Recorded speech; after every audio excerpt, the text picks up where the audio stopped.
দেখুন, এই বিষয়টার যে প্রাথমিক তদন্ত কার্যক্রম আমরা ঘটনার দিন থেকে আরম্ভ করেছি এবং বিভিন্ন তথ্যসূত্র থেকে প্রাপ্ত যে তথ্যগুলো সেগুলো আমরা বিশ্লেষণ করছি। আদৌ আসলে তার যে আপনি বলেছেন সীমান্ত পাড়ি দেওয়ার কথা, এই সংক্রান্ত তথ্য এই মুহূর্তে আমাদের কাছে নেই, তবে আমরা চেষ্টা করছি, সম্ভাব্য সব জায়গায় অভিযান পরিচালনা করা হচ্ছে এবং আমাদের গোয়েন্দারাও তৎপর রয়েছে।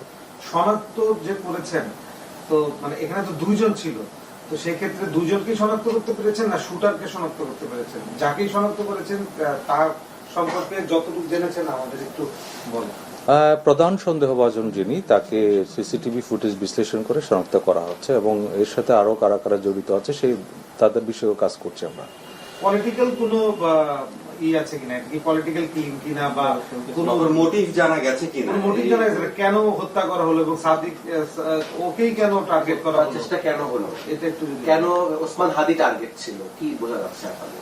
এটা আমরা খতিয়ে দেখছি কি কারণে এবং যে সময়টা বেছে নেওয়া হলো সেটা কি কারণে করা হলো। যদি আসামি যারা সাসপেক্টেড তাদেরকে অ্যারেস্ট করতে পারলে তাদেরকে কাছ থেকে প্রাপ্ত যে তথ্য সেগুলো যাচাই বাছাই করে এবং পারিপার্শ্বিক অন্যান্য বিষয়গুলো পর্যালোচনা করলে আমরা ঘটনার প্রকৃত রহস্যটা উদ্ঘাটন করতে সক্ষম হব।